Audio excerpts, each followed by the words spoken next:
ನಮಸ್ತೆ ಸ್ನೇಹಿತರೆ, ಮತ್ತೊಂದು ವಿಡಿಯೋಗೆ ತಮ್ಮೆಲ್ಲರಿಗೂ ಆತ್ಮೀಯವಾದ ಸ್ವಾಗತವನ್ನು ಕೊಡ್ತಾ ಈ ಒಂದು ತರಗತಿಯಲ್ಲಿ ನಾವೇನ್ ನೋಡ್ತಾ ಇದ್ದೀವಿ ಅಂತಂದ್ರೆ ಪ್ರಥಮ PUCಯ ಭೂಗೋಳಶಾಸ್ತ್ರದಲ್ಲಿ ಬರ್ತಕ್ಕಂಥ 5ನೇ ಅಧ್ಯಾಯದ ವಾಯುಮಂಡಲ ಪಾಠದ ಪ್ರಶ್ನೋತ್ತರಗಳನ್ನ ನಾವು ನೋಡ್ತಾ ಹೋಗೋಣ. ನಾನು ಇಷ್ಟು ದಿನ ಅಂದ್ರೆ ಸುಮಾರು ಒಂದು 6-7 ತಿಂಗಳಾಗೋಯ್ತು ಈ ಒಂದು ವಿಷಯದ ಕುರಿತು ನಾನು ವಿಡಿಯೋನ ಮಾಡಿರಲಿಲ್ಲ. ಯಾಕೆ ಅಂತಂದ್ರೆ ಮಧ್ಯದಲ್ಲಿ TET ಬಂತು, ಹಾಗಾಗಿ TET ವಿಡಿಯೋಗಳನ್ನ ಮಾಡ್ತಾ ನಾವು ಅಲ್ಲಿ ಹೋದ್ವಿ. ಸೊ ಇವಾಗ ಭೂಗೋಳಶಾಸ್ತ್ರದ ವಿದ್ಯಾರ್ಥಿಗಳು ಫಸ್ಟ್ PUC ವಿದ್ಯಾರ್ಥಿಗಳು ಫೋನ್ ಮಾಡಿ ಆ ವಿಡಿಯೋನ ಇನ್ನ ಕಂಪ್ಲೀಟ್ ಮಾಡಿ ಕೊಡಿ ಸರ್ ಅಂತ ಕೇಳ್ತಾ ಇದ್ರಿ. ಸೊ ಹಾಗಾಗಿ ನಿಮ್ಮೆಲ್ಲ ಕೋರಿಕೆಯ ಮೇರೆಗೆ ಈ ಒಂದು ವಿಡಿಯೋ ಮಾಡ್ತಾ ಇದ್ದೀನಿ. ಯಾರೆಲ್ಲ GPSTR ಪ್ರಿಪರೇಷನ್ ಆಗ್ತಾ ಇದ್ರಿ ನಿಮಗೂ ಕೂಡ ಅನುಕೂಲ ಆಗುತ್ತೆ ಅಂತ ಭಾವಿಸುತ್ತಾ, ಯಾಕೆ ಈ ವಿಡಿಯೋನ ನೀವು ನೋಡಬೇಕು ಅಂತಂದ್ರೆ GPSTR ವಿದ್ಯಾರ್ಥಿಗಳು ಯಾರು ಪ್ರಿಪೇರ್ ಆಗ್ತಾ ಇದ್ರಿ ನಿಮ್ಗೆ ಯಾಕೆ ಇದು ಅನುಕೂಲ ಆಗುತ್ತೆ ಅಂತಂದ್ರೆ, ಈಗ ಫಸ್ಟಿಗೆ ಸೋಷಿಯಲ್ ಸೈನ್ಸ್ ವಿದ್ಯಾರ್ಥಿಗಳಿಗೆ ಇದು ತುಂಬಾ ಅನುಕೂಲ ಆಗುತ್ತೆ. ಯಾಕೆ ಅಂತಂದ್ರೆ ನೀವಲ್ಲಿ ಬರೆಯುವಂತ ಪ್ರಶ್ನೆಗಳು ಇರ್ತಾವ, ಒಂದು GK ಇರುತ್ತೆ, ಅದಾದ ನಂತರ ಸೋಷಿಯಲ್ ಸೈನ್ಸ್ ಅಲ್ಲಿ ಮಲ್ಟಿಪಲ್ ಚಾಯ್ಸ್ ಆದ್ಮೇಲೆ ರಿಟರ್ನ್ ಎಕ್ಸಾಮ್ ಇರ್ತದ. ಸೊ ರಿಟರ್ನ್ ಎಕ್ಸಾಮ್ಗೆ ನೀವು ಪ್ರಿಪೇರ್ ಆಗಬೇಕಾಗಿತ್ತು ಅಂತಂದ್ರೆ ನಮ್ಮ ಯೂಟ್ಯೂಬ್ ಚಾನಲ್ ಅಲ್ಲಿ ಹಲವಾರು ಈಗ ಭೂಗೋಳಶಾಸ್ತ್ರದ ಅಷ್ಟು ಪ್ರಶ್ನೆ ಪತ್ರಿಕೆಗಳನ್ನ ಕ್ವಶನ್ ಆನ್ಸರ್ ಪಾಠದ ಹಿಂದಿನ ಪ್ರಶ್ನೆಗಳನ್ನ ಅಲ್ಲಿ ಕೊಡಲಾಗಿದೆ. ದಯವಿಟ್ಟು ಒಂದ್ಸಾರಿ ಚೆಕ್ ಮಾಡ್ಕೊಡ್ರಿ. ಏಕೆ ಅಂತಂದ್ರೆ ಅದೇ ರೀತಿ ಇದು ನಾವು ಇಲಾಖೆಯ ಉತ್ತರಗಳನ್ನ ನಿಮ್ಮ ಮುಂದೆ ನಾನು ಹೇಳ್ತಾ ಇರೋದು. ಸೊ ಹಾಗಾಗಿ ತಾವು ಒಂದ್ಸಾರಿ ಅದನ್ನ ಚೆಕ್ ಮಾಡ್ಕೋಬಹುದು. ಇದ್ರ ಜೊತೆಗೆ ಯಾರೆಲ್ಲ ಈಗ ಫಸ್ಟ್ ಆಗಿ ಈ ವಿಡಿಯೋ ಮೊದಲನೇದಾಗಿ ನಮ್ಮ ವಿಡಿಯೋ ನೋಡ್ತಾ ಇದ್ದೀರಿ, ನೀವು ನಮ್ಮ ಚಾನಲ್ನ ಸಬ್ಸ್ಕ್ರೈಬ್ ಮಾಡ್ಕೊಳ್ರಿ, ಮತ್ತೆ ನಮ್ಮ ಚಾನಲ್ನ ಲೈಕ್ ಮಾಡಿ, ಶೇರ್ ಮಾಡಿ ಮತ್ತು ಕಮೆಂಟ್ ಮಾಡಿ ಅಂತ ಕೇಳ್ತಾ, ಮತ್ತೆ ನಿಮ್ಮ ಸ್ನೇಹಿತರಿಗೆ ಅವಶ್ಯಕತೆ ಇದ್ದವರಿಗೆ ಇದನ್ನ ವಿಡಿಯೋನ ಶೇರ್ ಮಾಡಿ. ಇದ್ರ ಜೊತೆಗೆ ನಾವು ದ್ವಿತೀಯ PUC ಭೂಗೋಳಶಾಸ್ತ್ರ ಮತ್ತೆ ಇತಿಹಾಸ, ರಾಜ್ಯಶಾಸ್ತ್ರ ಪ್ರಶ್ನೋತ್ತರಗಳನ್ನು ಕೂಡ ಮುಂದಿನ ದಿನಗಳಲ್ಲಿ ನಾವೇನ್ ಮಾಡ್ತೀವಿ ವಿಡಿಯೋ ಮಾಡ್ತಾ ಹೋಗ್ತಾ ಇರ್ತೀವಿ. ದಯವಿಟ್ಟು ನಮ್ಮ ಚಾನಲ್ನ ಸಬ್ಸ್ಕ್ರೈಬ್ ಮಾಡ್ಕೊಳ್ಳಿ. ಯಾರೆಲ್ಲ ನಿಮ್ಮ ಸ್ನೇಹಿತರಿದ್ದಾರೆ ಅವರಿಗೆ ಈ ವಿಡಿಯೋನ ಶೇರ್ ಮಾಡಿ ಅಂತ ಕೇಳ್ತಾ, ಹಾಗಾದ್ರೆ ಬನ್ನಿ ಸ್ನೇಹಿತರೆ ಇವತ್ತಿನ ತರಗತಿಯನ್ನ ಪ್ರಾರಂಭಿಸೋಣ. ನಾವು ಇವತ್ತು ಡಿಸ್ಕಸ್ ಮಾಡ್ತಾ ಇರುವಂತ ಟಾಪಿಕ್ ಯಾವುದು ಅಂತಂದ್ರೆ ವಾಯುಮಂಡಲ ಅಂತ ಹೇಳಿ ಬರುತ್ತೆ ಸ್ನೇಹಿತರೆ. ವಾಯುಮಂಡಲ ಎಷ್ಟನೇ ಟಾಪಿಕ್ ಇದು ಅಂತಂದ್ರೆ ಅಧ್ಯಾಯ 5ರಲ್ಲಿ ಬರುವಂತದ್ದು. ನಾವು ಇದನ್ನ ಬಿಟ್ಟು ನಾನು ಒಮ್ಮೆ 8ನೇ ಚಾಪ್ಟರ್ಗೆ ಹೋಗಿದ್ದೆ. ಸೊ ಇದೆಲ್ಲ ನೋಡಿರಲಿಲ್ಲ. ನಾನು ಇವಾಗ ಪ್ಲೇ ಲಿಸ್ಟ್ ಚೆಕ್ ಮಾಡಿದಾಗ 5, 6 2 ಚಾಪ್ಟರ್ ಉಳಿದಿದೆ ಮತ್ತು 4ನೇ ಚಾಪ್ಟರ್ ಉಳಿದಿದೆ ಅಥವಾ ಕಂಪ್ಲೀಟ್ ಆಗಿದೆ, ಅದು ಸಿಗ್ತಾ ಇಲ್ಲ ವಿಡಿಯೋ. ಸೊ ಹಾಗಾಗಿ ಅದಕ್ಕೆ ಈಗ ಈ ವಿಡಿಯೋನ ಮಾಡ್ತಾ ಇದ್ದೀನಿ. ಓಕೆ, ನೋಡಿ ವಾಯುಮಂಡಲ ಅಂತ ಇರುತ್ತೆ. ನೋಡಿ ವಾಯುಮಂಡಲದ ಬಗ್ಗೆ 1 ಅಂಕದ ಪ್ರಶ್ನೆಗಳನ್ನ ಕೇಳಲಾಗ್ತದೆ ಅಥವಾ ಒಂದು ವಾಕ್ಯದಲ್ಲಿ ಉತ್ತರಿಸಿ ಅಂತ ಕೇಳ್ತಾರೆ. ವಾಯುಮಂಡಲ ಎಂದ್ರೇನು ಅಂತ ಪ್ರಶ್ನೆ ಕೇಳ್ತಾರೆ. ವಾಯುಮಂಡಲ ಎಂದ್ರೇನು ಅಂತಕ್ಕಂಥ ಪ್ರಶ್ನೆಯನ್ನು ಕೇಳ್ತಾರೆ. ಭೂಮಿಯಿಂದ ಆನ್ಸರ್ ನೋಡಿ, ವಾಯುಮಂಡಲವನ್ನ ಅರ್ಥೈಸಿ ಅಂತ ಹೇಳಿ ಏನ್ ಮಾಡಿದ್ದಾರೆ ಪ್ರಶ್ನೆಯನ್ನ ಕೇಳಿರುವಂತದ್ದು. ಸೊ ಈ ರೀತಿ ಪ್ರಶ್ನೆಯನ್ನ ಕೇಳಿದಾಗ ತಾವು ಯಾವ ರೀತಿ ಉತ್ತರಿಸಬೇಕು ಅಂತಂದ್ರ ನೋಡಿ, ಇಲ್ಲಿ ಕೊಟ್ಟಿದ್ದಾರೆ ನೋಡಿ, ಭೂಮಿಯನ್ನ ಹೊದಿಕೆಯಂತೆ ಆವರಿಸಿರುವ ಅನಿಲಗಳು, ಧೂಳಿನ ಕಣಗಳು, ತೇವಾಂಶಗಳನ್ನ ಒಟ್ಟುಗೂಡಿಸಿ ವಾಯುಮಂಡಲ ಅಂತ ಕರೀತಾರೆ. ವಾಯುಮಂಡಲದಲ್ಲಿ ಸಾರಜನಕದ ಪ್ರಮಾಣ ಎಷ್ಟಿದೆ ಅಂತ ಕೇಳಿದ್ದಾರೆ. ಸಾರಜನಕದ ಪ್ರಮಾಣ ಎಷ್ಟಿದೆ ಅಂತ ಕೇಳ್ತಾರೆ. ವಾಯುಮಂಡಲದಲ್ಲಿ ಸುಮಾರು 78% ಏನಿದೆ ಅಂತಂದ್ರ ಸಾರಜನಕ ಇರುವಂತದ್ದು. ಇನ್ನು ಅದೇ ರೀತಿ ಮುಂದಿನ ಪ್ರಶ್ನೆಯನ್ನ ಕೇಳ್ತಾ ಇದ್ದಾರೆ. ವಾಯುಮಂಡಲದಲ್ಲಿ ಇಂಗಾಲ ಡೈಆಕ್ಸೈಡ್ ಏಕೆ ಮಹತ್ವ ಪಡೆದಿದೆ ಅಂತ ಕೇಳಿದ್ದಾರೆ. ಯಾಕೆ ಮಹತ್ವ ಪಡೆದಿದೆ ಅಂತಂದ್ರೆ, ಇಂಗಾಲದ ಡೈಆಕ್ಸೈಡ್ ಸಸ್ಯಗಳಿಗೆ ಸಹಕಾರಿಯಾಗಿದ್ದು ಇದು ಉಷ್ಣಾಂಶವನ್ನ ಹೀರಿಕೊಂಡು ರಾತ್ರಿಯಲ್ಲಿ ವಾಯುಮಂಡಲವನ್ನ ಬೆಚ್ಚಗಿಡುತ್ತದ ಅಂತ ಕೇಳ್ತಾ ಇದ್ದಾರೆ. ನೋಡಿ, ಮಾನವರು ಏನ್ ಮಾಡ್ತಾರೆ ಅಂತಂದ್ರ ಆಮ್ಲಜನಕವನ್ನ ತೆಗೆದುಕೊಂಡು ಇಂಗಾಲ ಡೈಆಕ್ಸೈಡ್ ಅನ್ನ ಬಿಡುವಂತದ್ದು. ಆದ್ರೆ ಮರಗಳು ಏನ್ ಮಾಡ್ತವೆ ಅಂತಂದ್ರೆ ಇಂಗಾಲ ಡೈಆಕ್ಸೈಡ್ ಅನ್ನ ತೆಗೆದುಕೊಂಡು ಆಮ್ಲಜನಕವನ್ನ ಬಿಡುಗಡೆ ಮಾಡ್ತಾವ. ಅದ್ರ ಜೊತೆಗೆ ಏನ್ ಮಾಡುತ್ತೆ ಅಂತಂದ್ರೆ ಇಂಗಾಲ ಡೈಆಕ್ಸೈಡ್ ಏನ್ ಮಾಡುತ್ತೆ ಅಂದ್ರೆ ರಾತ್ರಿಯ ಸಮಯದೊಳಗೆ ಏನ್ ಮಾಡ್ತದ ವಾಯುಮಂಡಲವನ್ನ ಬೆಚ್ಚಗೆ ಇಡುವಂತ ಕಾರ್ಯವನ್ನು ಯಾವ್ದು ಮಾಡ್ತದ ಅಂತ ಹೇಳ್ತಾ ಇದ್ದಾರೆ. ಯಾವ್ದು ಮಾಡುತ್ತೆ ಅಂತಂದ್ರೆ ಸ್ನೇಹಿತರೆ, ಇಂಗಾಲ ಡೈಆಕ್ಸೈಡ್ ಮಾಡುವಂಥದ್ದು. ಇನ್ನು ನೋಡ್ರಿ, ಹವಾಮಾನದ ಉತ್ಪಾದಕ ವಲಯ ಎಂದು ವಾಯುಮಂಡಲದ ಯಾವ ಸ್ತರವನ್ನ ಕರೆಯುತ್ತಾರೆ ಅಂತ ಕೇಳಿದ್ದಾರೆ. ವೆರಿ ಇಂಪಾರ್ಟೆಂಟ್ ನೋಡಿ, ಇದ್ರ ಮೇಲೆ ಹಲವಾರು ಬಾರಿ TETಗೆ ಅದೆಲ್ಲ ಪ್ರಶ್ನೆಯನ್ನ ಕೇಳಿದರೆ. ನೋಡಿ, ವಾಯುಮಂಡಲದ ಉತ್ಪಾದಕ ವಲಯ, ಉತ್ಪಾದನೆಯನ್ನ ಮಾಡ್ತಕ್ಕಂಥ ವಲಯ ಯಾವುದು ಅಂತ ಕೇಳಿದ್ದಾರೆ. ವಾಯುಮಂಡಲವನ್ನ ಉತ್ಪಾದನೆ ಮಾಡ್ತಕ್ಕಂಥ ವಲಯ ಯಾವುದು ಅಂತಂದ್ರ ಪರಿವರ್ತನಾ ಮಂಡಲವನ್ನ ಏನಂತ ಕರೀತಾರೆ ಅಂದ್ರ ಹವಾಮಾನ ಉತ್ಪಾದಕ ವಲಯ ಅಂತೇಳಿ ಕರೆಯುತ್ತಾರೆ. ಮೊದಲಿಗೆ ಇದೆ ನೋಡಿ, ಇದನ್ನ ಪರಿವರ್ತನಾ ಮಂಡಲ ಅಂತ ಕರೀತಾರೆ. ಆಮೇಲೆ ಸಮೋಷ್ಣ ಮಂಡಲ, ಆಮೇಲೆ ಶೀತ ಮಂಡಲ, ಆಮೇಲೆ ಓಕೆ. ಸೊ ಈ ರೀತಿ ಬರುತ್ತೆ, ಅದು ಮುಂದೆ ಬರುತ್ತೆ, ನಾನು ಎಕ್ಸ್ಪ್ಲೇನ್ ಮಾಡ್ತೀನಿ. ಮುಂದಿನ ಪ್ರಶ್ನೆ ನೋಡಿ, ಯಾವ ಸ್ತರದಲ್ಲಿ ಧ್ರುವ ಜ್ಯೋತಿಗಳು ಕಂಡು ಬರುತ್ತದೆ ಅಂತ ಕೇಳಿದರೆ ಉಷ್ಣಾಂಶ ಮಂಡಲದಲ್ಲಿ ಧ್ರುವ ಜ್ಯೋತಿಗಳು ಕಂಡು ಬರುವಂತದ್ದು. ಸಮೋಷ್ಣ ವಿರಾಮ ಎಂದರೇನು ಅಂತ ಕೇಳಿದ್ದಾರೆ. ಸಮೋಷ್ಣ ವಿರಾಮ ಎಂದರೇನು ಅಂತ ಕೇಳಿರುವಂತ ಪ್ರಶ್ನೆ. ಇದಕ್ಕೆ ಸರಿಯಾಗಿರ್ತಕ್ಕಂಥ ಉತ್ತರ ನೋಡ್ರಿ, ಸಮೋಷ್ಣ ವಿರಾಮವು ಸಮೋಷ್ಣ ಮಂಡಲ ಮತ್ತು ಮಧ್ಯಂತರ ಮಂಡಲವನ್ನ ಬೇರ್ಪಡಿಸುವಂತ ವಲಯವಾಗಿದೆ.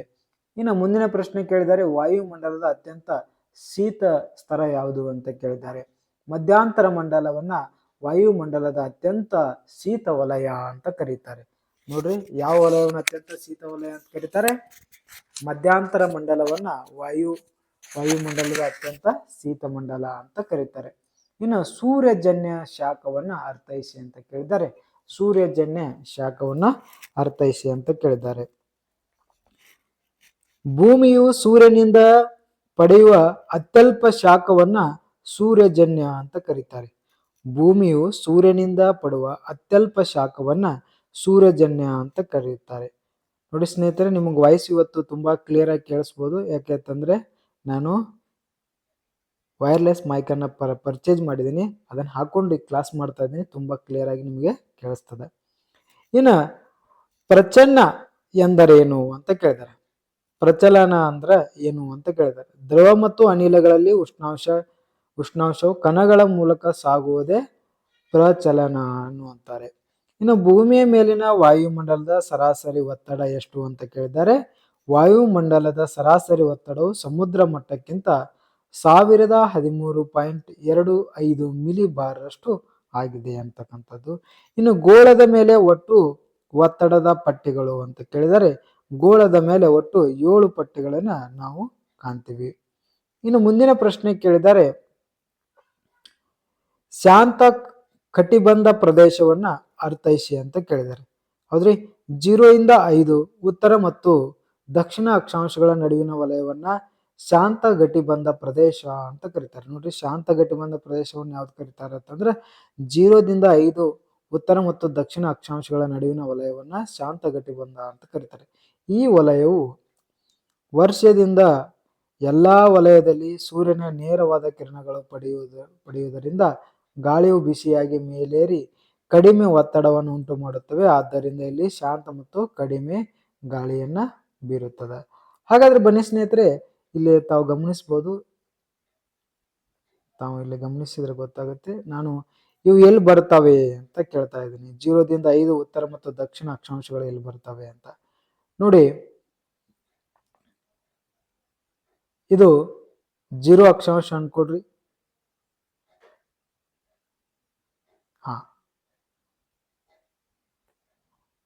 ಇಲ್ಲಿ ತಮಗ್ ಗೊತ್ತಿರ್ಲಿ, ಇದು 0 ಡಿಗ್ರಿ ಅಕ್ಷಾಂಶ, ಇದು 5 ಡಿಗ್ರಿ, ಇದು 0, ಇದು 5 ಡಿಗ್ರಿ ಅಕ್ಷಾಂಶ. ಈ ಪ್ರದೇಶವನ್ನ ಏನಂತ ಕರೀತಾರ ಅಂತಂದ್ರ ಕರೀತಾರೆ? ಈ ಪ್ರದೇಶವನ್ನ ಶಾಂತ ಘಟಿಕ ಬಂಧ ಪ್ರದೇಶ ಅಂತ ಕರೀತಾರೆ.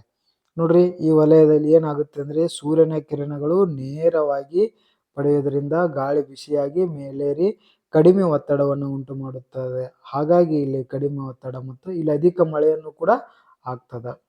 ಓಕೆ, ಎಲ್ಲಿ ಬರ್ತಾವ ಅಂತ ಗೊತ್ತಾಯ್ತ್ರಿ.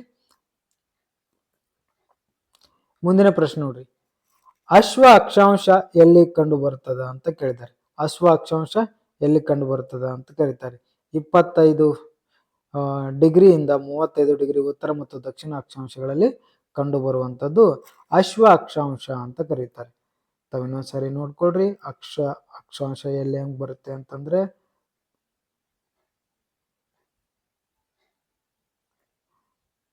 ನೋಡ್ರಿ, ಇದು 0 ಡಿಗ್ರಿ ರೇಖಾಂಶ ಐತ್ರಿ. ಇದು 0 ಡಿಗ್ರಿ ರೇಖಾಂಶ ಅನ್ಕೊಡ್ರಿ. ಇಲ್ಲಿ ಇದು ಇದು 0 ಡಿಗ್ರಿ, ಇದು 25 ಡಿಗ್ರಿ, ಆಮೇಲೆ ಇನ್ನೊಂದಿರೋದು 35 ಡಿಗ್ರಿ ಅನ್ಕೊಡ್ರಿ. ಸೊ ಈ ಭಾಗವನ್ನ ಏನಂತ ಕರೀತಾರೆ, ಅಶ್ವ ಅಕ್ಷಾಂಶ ಅಂತ ಕರೀತಾರೆ. ಅದೇ ರೀತಿ ಇಲ್ಲಿ ಕೂಡ ಈ ಭಾಗ ಇದೆ ನೋಡಿ, ಈ ಭಾಗ ಏನಂತ ಕರೀತಾರ ಅಂತಂದ್ರ ಅಶ್ವ ಅಕ್ಷಾಂಶ ಅಂತ ಹೇಳಿ ಕರೆಯುವಂಥದ್ದು. ನೋಡ್ರಿ, ಗಾಳಿಯ ವೇಗವು ಅಳೆಯುವ ಉಪಕರಣ ಯಾವುದು ಅಂತಂದ ಯಾವ್ದು ಕರೀತಾರಿ, ಪವನ ಮಾಪಕ ಅಂತ ಕರೀತಾರೆ. ಗಾಳಿಯ ವೇಗವನ್ನು ಅಳೆಯುವುದಕ್ಕೆ ಏನಂತ ಕರೀತಾರ, ಪವನ ಮಾಪಕ ಅಂತ ಕರೀತಾರೆ. ಇನ್ನ ನಂತರ ಪ್ರಶ್ನೆ ನೋಡಿ, ITCZ ಎಂದರೇನು ಅಂತ ಕೇಳಿದಾರೆ. ICTZ ಅಂತಾರಾಷ್ಟ್ರೀಯ ವಲಯ ಅಭಿಸರಣ ವಲಯ ಅಂತ ಕರೀತಾರೆ. ಅಂತರೋಷ್ಣ ವಲಯದ ಅಭಿಸರಣ ವಲಯ ಅಂತ ಕರೀತಾರೆ. ನೋಡ್ರಿ, ಇಂಟರ್ ಟ್ರಾಪಿಕಲ್ ಕನ್ವರ್ಜೆಂಟ್ ಜೂನ್ ಅಂತ ಕರೀತಾರೆ. ಹೌದ್ರಿ, 40 ಅಬ್ಬರ ಗಾಳಿಗಳು ಎಲ್ಲಿ ಕಂಡು ಬರ್ತದ ಅಂತ ಕೇಳ್ತಾರೆ. 40 ಅಬ್ಬರದ ಗಾಳಿಗಳು ದಕ್ಷಿಣ ಗೋಳಾರ್ಧದ 40 ಡಿಗ್ರಿ ಅಕ್ಷಾಂಶದಲ್ಲಿ ಕಂಡು ಬರ್ತದ. ದಕ್ಷಿಣ ಗೋಳಾರ್ಧದ 40 ಡಿಗ್ರಿ ಅಕ್ಷಾಂಶದಲ್ಲಿ 40 ಅಬ್ಬರದ ಗಾಳಿಗಳು ಕಂಡು ಬರ್ತವ. ಇನ್ನು ಉಷ್ಣವಲಯದ ಆವೃತ ಮಾರುತಗಳು ಹೆಚ್ಚು ಅಪಾಯಕಾರಿ ಏಕೆ ಅಂತ ಕೇಳ್ತಾರೆ. ಈ ಮಾರುತಗಳು ಧಾರಾಕಾರವಾಗಿ ಮಳೆಯ ಸುರುವುದಲ್ಲದೆ ವೇಗವಾಗಿ ಬೀಸುವುದರಿಂದ ಅಪಾರ ಆಸ್ತಿ ಜೀವಹಾನಿಯನ್ನ ಉಂಟು ಮಾಡ್ತದ. ಉಷ್ಣವಲಯದ ಆವೃತ ಮಾರುತಗಳು ಹೆಚ್ಚು ಅಪಾಯಕಾರಿ ಯಾಕಂತಂದ್ರೆ ಇಲ್ಲಿ ಧಾರಾಕಾರ ಮಳೆಯನ್ನು ಸುರಿತಾವ. ಹೌದ್ರಿ, ಇದು ವೇಗವಾಗಿ ಗಾಳಿಯನ್ನ ಬೀಸ್ತಾವ. ಹಾಗಾಗಿ ಇದೇನಾಗಿರ್ತದ ರೀ, ಹೆಚ್ಚು ಅಪಾಯಕಾರಿ ಇರುವಂಥದ್ದು. ಇನ್ನು ಮುಂದಿನ ಪ್ರಶ್ನೆ ಕೇಳಿದರೆ, ಮಳೆ ನೆರಳಿನ ಪ್ರದೇಶ ಅಂದ್ರೇನು ಅಂತ ಕೇಳಿದ್ದಾರೆ. ಮಾರುತಗಳಿಗೆ ಎದುರಾಗುವ ಪರ್ವತದ ಭಾಗವು ಹೆಚ್ಚು ಮಳೆಯನ್ನ ಪಡೆಯುವುದು. ಪರ್ವತದಿಂದ ಮತ್ತೊಂದು ಭಾಗದಲ್ಲಿ ಈ ಮಾರುತಗಳು ಕೆಳಗಿಳುವುದರಿಂದ ವಾಯುಮಂಡಲ ಉಷ್ಣಾಂಶ ಹೆಚ್ಚಾಗುತ್ತದೆ. ಈ ವಲಯನ ಮಳೆ ರಹಿತವಾದದ್ದು ಅಥವಾ ಮಳೆ ನೆರಳಿನ ಪ್ರದೇಶ ಅಂತ ಕರೀತಾರೆ. ಓಕೆ, ಇದು ನಿಮಗೆ ಗೊತ್ತಾಗ್ಲಿಲ್ಲ ಅಂದ್ರೆ ನಾನು ತೋರಿಸ್ಲಾ. ಸೊ ಇದು ಒಂದು ಬೆಟ್ಟ ಅನ್ಕೊಡ್ರಿ. ಹೌದ್ರಿ, ಇಲ್ಲಿಂದ ಏನಾಗುತ್ತೆ, ಇಲ್ಲಿ ಸಮುದ್ರದಿಂದ ಬೀಸ್ತಕ್ಕಂಥ ತೇವಾಂಶ ಭರಿತವಾಗಿರ್ತಕ್ಕಂಥ ಗಾಳಿ ಏನ್ ಮಾಡ್ತಾವ ಅಂತಂದ್ರೆ ಇಲ್ಲಿ ಮೋಡಗಳು ಬೆಟ್ಟಕ್ಕೆ ಹೊಡೆದು ಏನಾಗುತ್ತೆ, ಅಲ್ಲಿ ನಿರಂತರವಾಗಿ ಮಳೆಯನ್ನ ಬೀಸ್ತಾವ. ಸೊ ಈ ಕಡೆ ಬಂದಿರತಕ್ಕಂಥದ್ದು ಹಾಗೆ ಮುಂದೆ ಹೋಗ್ತಾವ. ಈ ಪ್ರದೇಶವನ್ನ ಏನಂತ ಕರೀತಾರ ಅಂತಂದ್ರ ಮಳೆ ನೆರಳಿನ ಪ್ರದೇಶ ಅಂತೇಳಿ ಕರೀತಾರೆ. ಯಾರೆಲ್ಲ ನಂದಿ ಬೆಟ್ಟಕ್ಕೆ ಹೋಗಿದ್ದೀರಿ ತಮಗ್ ಗೊತ್ತಾಗುತ್ತೆ, ಒಂದು ಪ್ರದೇಶದಲ್ಲಿ ತುಂಬಾ ಹಸಿರಿದೆ, ಒಂದು ಪ್ರದೇಶದಲ್ಲಿ ಬೆಟ್ಟ ಗುಡ್ಡ ಅಂದ್ರೆ ಕಲ್ಲು ಬಂಡೆಗಳು ಇರುವಂತದ್ದು. ಇನ್ನು ಮುಂದಿನ ಪ್ರಶ್ನೆ ನೋಡಿ, ಮಳೆಯ ಪ್ರಮಾಣವನ್ನು ಅಳೆಯಲು ಬಳಸುವ ಉಪಕರಣ ಯಾವುದು ಅಂತ ಕೇಳಿದರೆ ವೃಷ್ಟಿ ಮಾಪಕ ಮಳೆಯ ಪ್ರಮಾಣವನ್ನು ಅಳೆಯಲು ಬಳಸ್ತಕ್ಕಂಥ ಉಪಕರಣವಾಗಿರುತ್ತೆ. ಒಂದು ಸ್ಥಳದ ವಾಯುಗುಣವನ್ನು ನಿರ್ದೇಶಿಸುವ 2 ಅಂಶಗಳು ತಿಳಿಸಿ ಅಂತ ಕೇಳಿದ್ದಾರೆ. ಅಕ್ಷಾಂಶಗಳು, ಎತ್ತರ, ಸಮುದ್ರದಿಂದ ಇರುವ ದೂರ, ಸಾಗರ ಪ್ರವಾಹಗಳು, ಮಾರುತಗಳು, ಮೋಡಗಳು, ಸಮೋಷ್ಣ ರೇಖೆಗಳು ಒಂದು ಸ್ಥಳದ ವಾಯುಗುಣವನ್ನು ನಿರ್ದೇಶಿಸುವ ಅಂಶಗಳು ಆಗಿವೆ. ಇನ್ನು 2-3 ವಾಕ್ಯದಲ್ಲಿ ಇರ್ತಕ್ಕಂತಹ ಪ್ರಶ್ನೆಗಳನ್ನ ನೋಡೋಣ.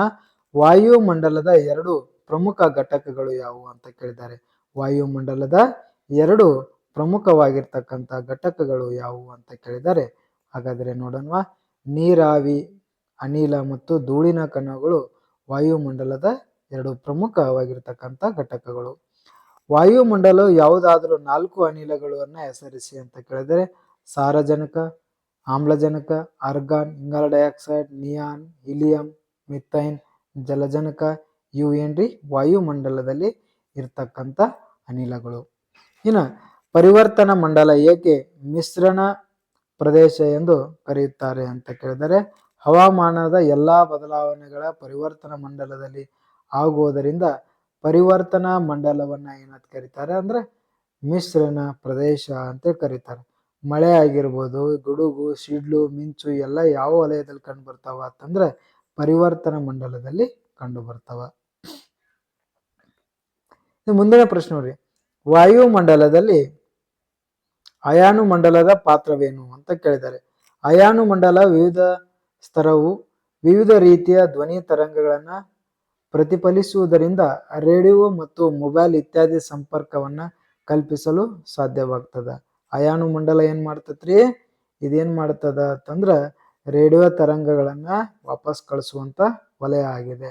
ಈಗ ನೀವು ಮೊಬೈಲಲ್ಲಿ ಮಾತಾಡ್ತಿರಲ್ಲ, ಸೊ ಅಲ್ಲಿ ಹೋಗಿ ವಾಪಸ್ ಬಂದು ನೀವು ಯಾರಿಗಾರ ಇಲ್ಲಿ ಫೋನ್ ಹಚ್ಚಿದ್ರಿ ಅಂತಂದ್ರ ಸೀದಾ ಎಲ್ಲಿಗೆ ಹೋಗ್ತಾವ ಅಂದ್ರೆ ಅಯಾನು ಮಂಡಲಕ್ಕೆ ಹೋಗ್ತಾವ. ಅಲ್ಲಿ ಇರ್ತಕ್ಕಂಥ ಸೆಟಲೈಟ್ ಜೊತೆ ಹೋಗಿ ಆಮೇಲೆ ನೀವು ಯಾರಿಗೆ ಫೋನ್ ಮಾಡಿರ್ತಾರಲ್ಲ ಅಲ್ಲಿಗೆ ಬರುವಂತದ್ದು. ಇನ್ನು ಮುಂದಿನ ಪ್ರಶ್ನೆ ನೋಡಿ, ಉಷ್ಣಾಂಶವು ಪರ್ಯಾಯದ ಮುಖ್ಯ ಲಕ್ಷಣಗಳನ್ನು ತಿಳಿಸಿ ಅಂತ ಕೇಳಿದ್ದಾರೆ. ಕೆಲವು ವಿಶಿಷ್ಟ ಸನ್ನಿವೇಶಗಳಲ್ಲಿ ಉಷ್ಣಾಂಶವು ಎತ್ತರ ಹೆಚ್ಚಾದಂತೆ ಕಡಿಮೆಯಾಗುವ ಬದಲು ಹೆಚ್ಚಾಗುತ್ತದ ಅಂತ ಕೇಳ್ತಾರೆ. ಇದನ್ನ ಬದಲ ಉಷ್ಣಾಂಶ ವಿಪರ್ಯಾಸ ಎನ್ನುವರು. ಇಂತಹ ಲಕ್ಷಣಗಳು ಪರ್ವತ ಕಣಿವೆಗಳಲ್ಲಿ ಸಾಮಾನ್ಯ ಚಳಿಗಾಲದಲ್ಲಿ ಮೋಡ ರಹಿತ ವಾತಾವರಣ, ಮಂದ ಮಾರುತಗಳು ಮತ್ತು ಶುಭ್ರ ಆಕಾಶ ಸಂದರ್ಭದೊಳಗ ಏನಾಗ್ತಾವ್ರಿ ಕಂಡು ಬರ್ತಾವ.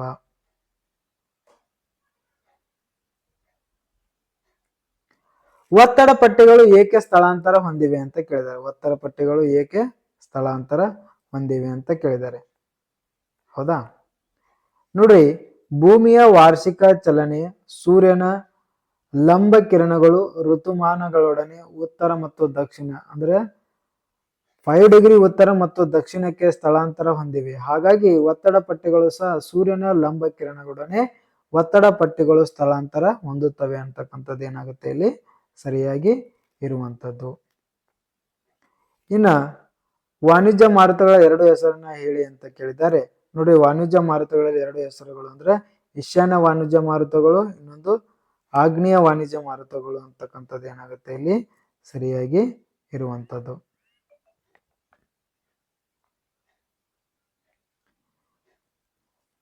ನಂತರ ಪ್ರಶ್ನೆ ನೋಡಿ, ಸಮುದ್ರ ಗಾಳಿಗಳು ಹೇಗೆ ಉಂಟಾಗ್ತದ ಅಂತ ಕೇಳಿದ್ದಾರೆ.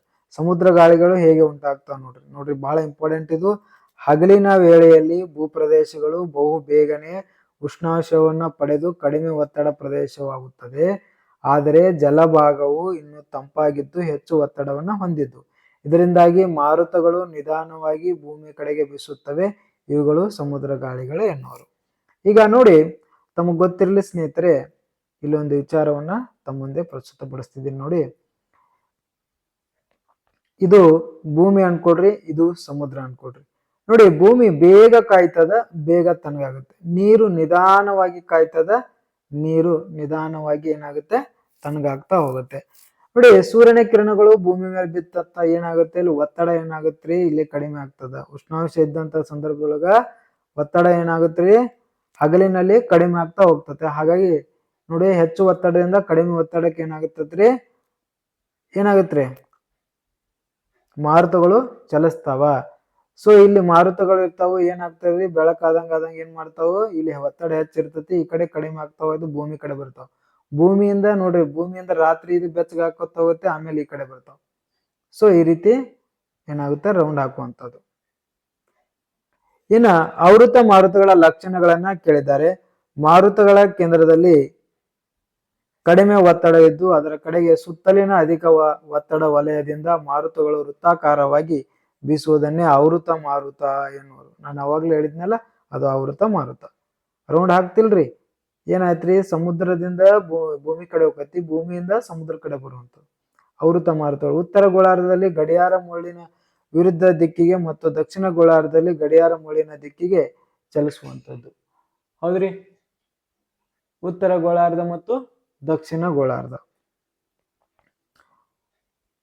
ತಾವಿಲ್ಲಿ ಗಮನಿಸಬಹುದು, ಇದು ಗೋಳ ಅನ್ಕೊಡ್ರಿ.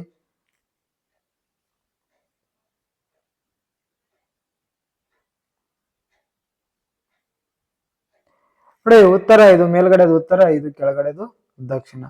ಉತ್ತರದಲ್ಲಿ ಏನ್ ಹೇಳ್ತಾರೆ, ಗಡಿಯಾರದ ಮುಳ್ಳಿನ ವಿರುದ್ಧ ದಿಕ್ಕಿನಲ್ಲಿ ಚಲಿಸ್ತದೆ.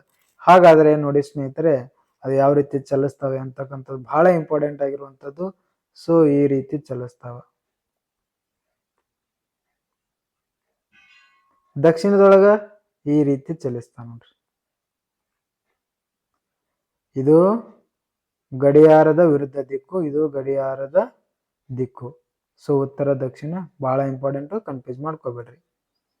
ಇನ್ನು ಪರಿಸರಣ ಮಳೆ ಹೇಗೆ ಉಂಟಾಗ್ತದ ಅಂತ ಕೇಳಿದರೆ, ಇದು ಜಲಾಂಶನ ಹೊಂದಿರುವ ಮಾರುತಗಳು ಬೀಸುವ ದಿಕ್ಕಿಗೆ ಅಡ್ಡಲಾಗಿ ಪರಿವರ್ತಿಸುವಾಗ ಮಾರುತಗಳು ಪರ್ವತವನ್ನೇರಿ ಮುಂದುವರಿಯುವುದು. ಮಾರುತವನ್ನು ಮೇಲೇರುತ್ತಿದ್ದಂತೆ ವಾಯು ವಿಸ್ತಾರ ಹರಡುವಿಕೆಯಿಂದ ಉಷ್ಣಾಂಶ ಕಡಿಮೆಯಾಗಿ ತಂಪಾಗಿ ವಾಯುಮಂಡಲ ತೇವಾಂಶ ಘನೀಭವಿಸಿ ಸುರಿಯತಕ್ಕಂಥ ಮಳೆಯನ್ನ ಪರಿಸರನ ಮಳೆ ಅಂತ ಹೇಳಿ ಕರೆಯುವಂಥದ್ದು.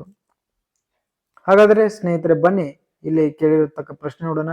ವಾಯುಮಂಡಲ ರಚನೆಯನ್ನ ವಿವರಿಸಿ ಅಂತ ಕೇಳಿದ್ದಾರೆ. ವಾಯುಮಂಡಲದ ರಚನೆಯನ್ನ ವಿವರಿಸಿ ಅಂತ ಕೇಳಿದ್ದಾರೆ. ಈ ಪಾಠದ ಪ್ರಮುಖ ಘಟ್ಟಕ್ಕೆ ಬಂದಿದ್ದೀವಿ ನಾವು.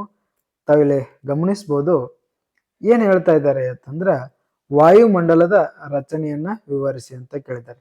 ನೋಡಿ, ನಾನು ಮೊದಲು ಎಕ್ಸ್ಪ್ಲೇನ್ ಮಾಡ್ತೀನಿ, ಆ ನಂತರ ನಿಮ್ಗೆ ಚಿತ್ರ ತೋರಿಸಿ ಫುಲ್ ಈಸಿಯಾಗಿ ತಿಳಿಸ್ತಾ ಹೋಗ್ತೀನಿ. ನೋಡಿ, GPST ಫಿಕ್ಸ್ ಕ್ವಶನ್ ಇರ್ತದ, ಒಂದ್ಸರಿ ಗಮನ ಕೊಡ್ರಿ. ಆಮೇಲೆ ಪ್ರಥಮ PUC ವಿದ್ಯಾರ್ಥಿಗಳು ಕೂಡ ನಿಮ್ಗೆ ಕ್ವಶನ್ ಆನ್ಸರ್ ಬರ್ಕೊಂಬ ಅಂತ ಹೇಳಿದ್ರೆ ಈ ವಿಡಿಯೋನ ನಿಲ್ಲಿಸಿ ನಿಧಾನಕವಾಗಿ ಏನ್ ಮಾಡ್ರಿ ಬರ್ಕೊತಾ ಹೋಗ್ರಿ. ವಾಯುಮಂಡಲವು ಭೂಮಿಯಿಂದ ಸುಮಾರು 1600 ಕಿಲೋಮೀಟರ್ ಎತ್ತರದವರೆಗೆ ವಿಸ್ತರಿಸಿದೆ. 1400 ಕಿಲೋಮೀಟರ್ ವರೆಗೆ ಏನಿದೆ ವಿಸ್ತರಣೆ ಆಗಿದೆ.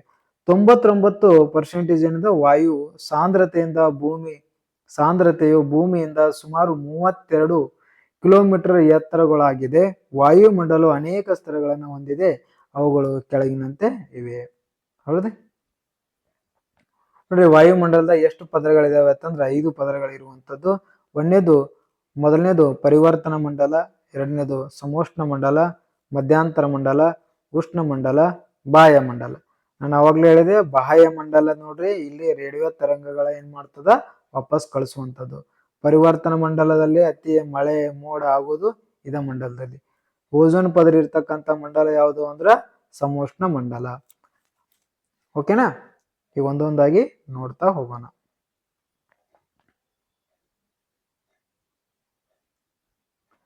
ಇಲ್ಲಿ ಚಿತ್ರವನ್ನ ನೋಡ್ಬಿಡಿ. ಒಂದ್ಸರಿ ಚಿತ್ರ ನೋಡಿದ್ರೆ ನಿಮಗೆ ಗೊತ್ತಾಗ್ಬಿಡ್ತದೆ.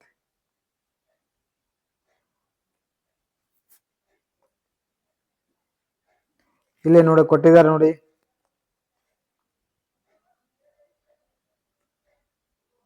ನೋಡ್ರಿ, ಪರಿವರ್ತನ ಮಂಡಲ ಇದೆ, ಪರಿವರ್ತನ ಮಂಡಲದ ವಿರಾಮ ಕಾಲ, ಸಮೋಷ್ಣ ಮಂಡಲ, ಸಮೋಷ್ಣ ಮಂಡಲದ ವಿರಾಮ ಕಾಲ, ಮಧ್ಯಂತರ ಮಂಡಲ, ಉಷ್ಣ ಮಂಡಲ, ಬಾಹ್ಯ ಮಂಡಲ.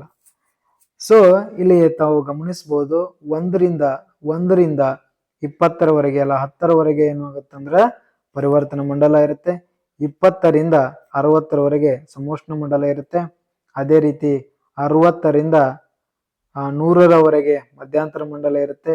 200ರಿಂದ 800ರವರೆಗೆ ಏನಿರುತ್ತೆ ಉಷ್ಣ ಮಂಡಲ ಇರುತ್ತೆ.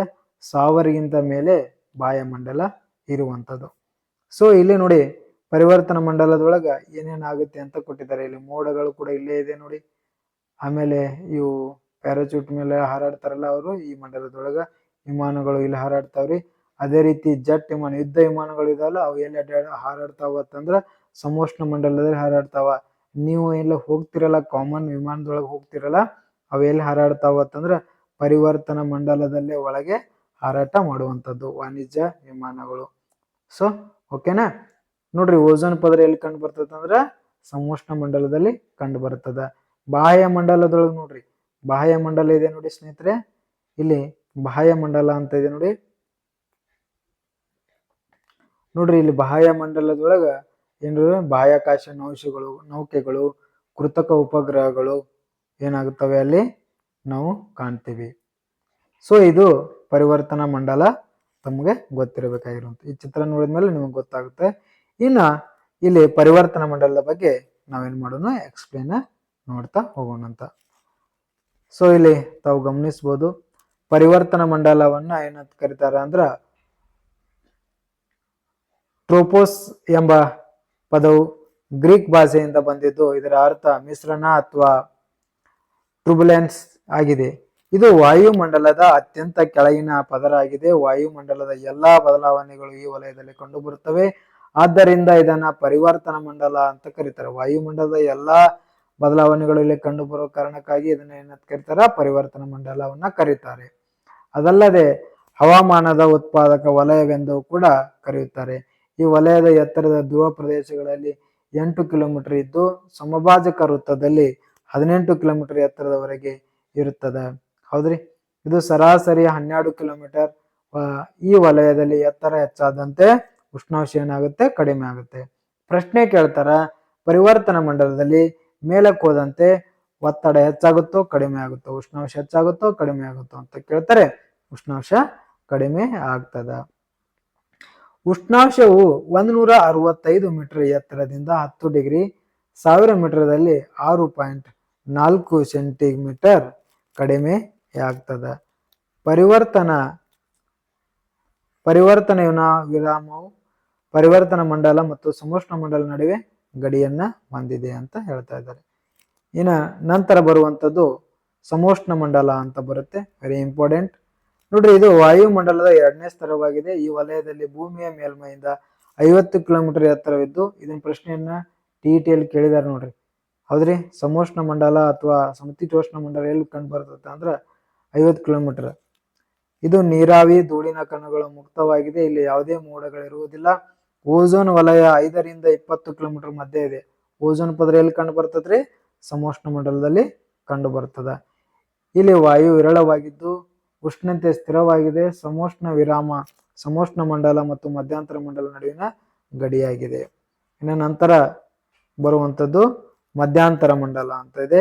ಈ ಪದರವು ಭೂಮಿಯ ಮೇಲ್ಮೈಯಿಂದ 80 ಮೀಟರ್ ಎತ್ತರವಿದ್ದು ಇದು ವಾಯುಮಂಡಲದಲ್ಲಿ ಅತ್ಯಂತ ಶೀತ ವಲಯ ಆಗಿದೆ. ಇಲ್ಲಿ ಸೂರ್ಯನ ಕಿರಣಗಳು ಹೀರಲಾರದಷ್ಟು ವಾಯು ವಿರಳವಾಗಿದೆ. ಉಷ್ಣಾಂಶ ಇಳಿಕೆಯು ಈ ಮಂಡಲದಿಂದ ಪ್ರಾರಂಭವಾಗುತ್ತದೆ. ಸುಮಾರು 80 ರಿಂದ -100 ಡಿಗ್ರಿ ಸೆಲ್ಸಿಯಸ್ ಇರುತ್ತದೆ. ಮಧ್ಯಂತರ ವಿರಾಮ ಮಧ್ಯಂತರ ಮಂಡಲವು ಉಷ್ಣ ಮಂಡಲದ ನಡುವೆ ಕಂಡು ಬರುತ್ತದ.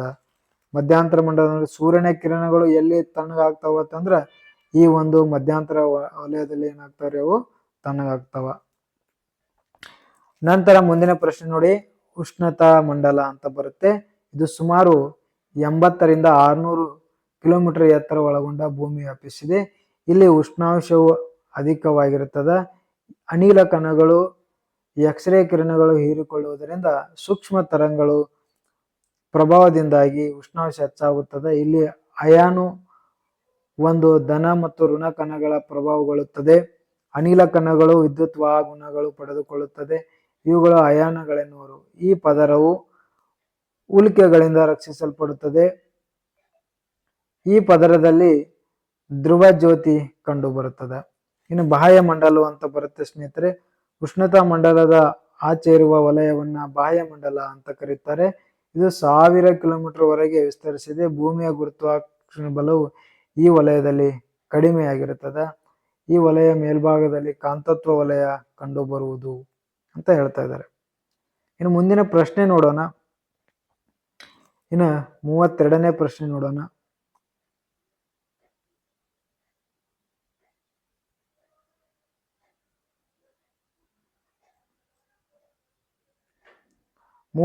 ಪ್ರಶ್ನೆ ನೋಡಿ, ಉಷ್ಣಾಂಶವನ್ನ ನಿರ್ಧರಿಸಿರ್ತಕ್ಕಂಥ ಅಂಶಗಳು ಯಾವುವು? ಉಷ್ಣಾಂಶವನ್ನ ನಿರ್ಧಾರ ಮಾಡ್ತಕ್ಕಂಥ ಅಂಶಗಳು ಯಾವಂದ್ರ ಅಕ್ಷಾಂಶಗಳು ಮತ್ತು ಅಲ್ಲಿರ್ತಕ್ಕಂಥ ಎತ್ತರ, ಸಮುದ್ರದಿಂದ ಇರ್ತಕ್ಕಂಥ ಅಂತರ. ನೋಡಿ ಭೂಮಿ ಮತ್ತು ನೀರು ಕಾಯುವ ವ್ಯತ್ಯಾಸ ಹೊಂದಿದೆ. ಭೂಮಿ ನೀರಿಗಿಂತ ಬೇಗನೆ ಬಿಸಿಯಾಗುತ್ತದೆ ಮತ್ತು ಬೇಗನೆ ತಂಪಾಗುತ್ತದೆ. ಆದ್ದರಿಂದ ಸಮುದ್ರ ಸಮೀಪ ಇರ್ತಕ್ಕಂಥ ಸ್ಥಳ ಬೇಸಿಗೆ ಒಳಗೆ ಏನಿರ್ತಾವ್ರಿ, ತಂಪಾಗಿರ್ತಾವ. ಅದೇ ರೀತಿ ಚಳಿಗಾಲದೊಳಗ ಬೆಚ್ಚಗಿರ್ತಾವ. ಸಮುದ್ರದಿಂದ ದೂರ ಇರುವ ಸ್ಥಳಗಳು ಬೇಸಿಗೆಯಲ್ಲಿ ಏನಾಗ್ತಾವ, ಅತಿ ಹೆಚ್ಚು ಬಿಸಿಯಾಗಿರ್ತಾವ. ಚಳಿಗಾಲದಲ್ಲಿ ಅತಿ ಹೆಚ್ಚು ಶೀತವನ್ನು ಉಂಟು ಮಾಡ್ತಾವ. ಇನ್ನು ಸಾಗರ ಪ್ರವಾಹಗಳು ಅಂತ ಬರುತ್ತೆ ನೋಡಿ. ಸಾಗರದ ಉಷ್ಣ ಪ್ರವಾಹಗಳು ಧ್ರುವ ಕಡೆಗೆ ಚಲಿಸಿದಾಗ ಉಷ್ಣಾಂಶ ಹೆಚ್ಚಾಗುತ್ತದೆ. ಅದೇ ರೀತಿ ಸಮಭಾಜಕ ವೃತ್ತದ ಕಡೆಗೆ ಚಲಿಸಿದಾಗ ಶೀತ ಪ್ರವಾಹಗಳು ಉಷ್ಣತೆಯನ್ನ ಕಡಿಮೆ ಆಗುತ್ತದೆ. ಉಷ್ಣ ಪ್ರವಾಹಗಳಿಂದ ಬೀಸುವ ಗಾಳಿಯು ಮಳೆಯನ್ನ ತರಿಸ್ತಾವ. ನಂತರ ಮಾರುತಗಳು ಅಂತ ಬರುತ್ತೆ. ಸಮಭಾಜಕ ವೃತ್ತದಿಂದ ಬೀಸುವ ಮಾರುತಗಳು ಉಷ್ಣಾಂಶದೊಂದಿಗೆ ಬೀಸುವ ಪ್ರದೇಶಗಳ ಬೆಚ್ಚಗಿಡುತ್ತವೆ. ಮತ್ತೊಂದೆಡೆಗೆ ಧ್ರುವದ ಕಡೆಗೆ ಬೀಸುವ ತಂಪಾದ ಮಾರುತಗಳು ಆ ಪ್ರದೇಶಗಳು ತಂಪಾಗಿಡುತ್ತವೆ. ಇನ್ನು ಮೋಡಗಳು, ಹಗಲಿನ ಅವಧಿಯಲ್ಲಿ ಮೋಡಗಳು ಉಷ್ಣಾಂಶವು ಭೂಮಿ ಮಟ್ಟವನ್ನ ತಡೆಯುತ್ತದೆ. ಉಷ್ಣಾಂಶವನ್ನ ಭೂಮಿ ಮಟ್ಟವನ್ನ ತಡಿತದೆ. ಈ ಮೋಡಗಳು ಏನ್ ಮಾಡ್ತಾವ, ಹಗಲಿನ ಅವಧಿಯಲ್ಲಿ ಉಷ್ಣಾಂಶವನ್ನ ಏನ್ ಮಾಡ್ತಾವ, ತಡಿತಾವ. ಅದೇ ರೀತಿ ಮೋಡಗಳು ಭೂಮಿಯಿಂದ ಮೇಲೆ ಹೋದಂತೆ ಉಷ್ಣಾಂಶಗಳು ತಡೆಯು. ರಾತ್ರಿಯನ್ನು ಕೂಡ ಅವು ಏನ್ ಮಾಡ್ತಾವು, ಬೆಚ್ಚಗೆ ಇಡುವಂಥದ್ದು. ವೆರಿ ಇಂಪಾರ್ಟೆಂಟ್ ಪ್ರಶ್ನೆ ನೋಡಿ. ಈ ಅಂದವಾದ ಚಿತ್ರದೊಂದಿಗೆ ಪ್ರಪಂಚದ ಒತ್ತಡ ಪಟ್ಟಿಗಳನ್ನ ತೋರಿಸಿದ್ದಾರೆ ನೋಡಿ. ಸಮಭಾಜಕ ವೃತ್ತವನ್ನ ಕಡಿಮೆ ಒತ್ತಡ ಪಟ್ಟಿ ಅಂತ ಕರೀತಾರೆ. ಉಪ ಉಷ್ಣ ವಲಯದ ಅಧಿಕ ಒತ್ತಡ ಪಟ್ಟಿಗಳು, ಉಪ ಪ್ರದೇಶದ ಕಡಿಮೆ ಒತ್ತಡ ಪಟ್ಟಿಗಳು, ದ್ರವ್ಯ ಅಧಿಕ ಒತ್ತಡ ಪಟ್ಟಿಗಳು ಅಂತ ಹೇಳ್ತಾರೆ ನೋಡಿ. ಈ 0 ದಿಂದ 5% ಈ ವಲಯವನ್ನ ಶಾಂತ ವಲಯ ಅಂತ ಕರೀತಾರೆ. ಅದೇ ರೀತಿ ಈ 5% ಏನಿದೆ ನೋಡಿ, ಇದನ್ನ ಏನಂತ ಕರೀತಾರೆ ಅಂದ್ರ ಉಷ್ಣ ವಲಯದ ಪೂರ್ವ ವಲಯ ಅಂತ ಕರೀತಾರೆ. ಇದು 30 ಇದೆ ನೋಡಿ, 25 ರಿಂದ 30 ಉಪ ಉಷ್ಣ ವಲಯ ಹೆಚ್ಚು ಒತ್ತಡ ಪಟ್ಟಿ ಅಂತ ಕರೀತಾರೆ. ಇದನ್ನು ಅಶ್ವ ವಲಯ ಅಂತೇಳಿ ಕೂಡ ಕರೆಯುವಂಥದ್ದು. ಇನ್ನು 60 ಡಿಗ್ರಿಯಿಂದ 65 ಉತ್ತರ ದ್ರವೀಯ ಕಡಿಮೆ ಒತ್ತಡ ಅಂತ ಕರೀತಾರೆ. ಈ ದ್ರವೀಯ ಪೂರ್ವ ಮಾರುತ. ಅದೇ ರೀತಿ ಇಲ್ಲಿ ಸೇಮ್ ಕೆಳಗಡೆ ಆಗುವಂಥದ್ದು.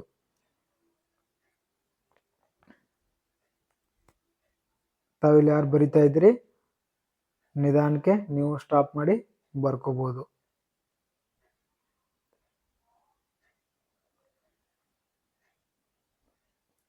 ನಂತರ ಪ್ರಶ್ನೆ ನೋಡೋಣ ಸ್ನೇಹಿತರೆ.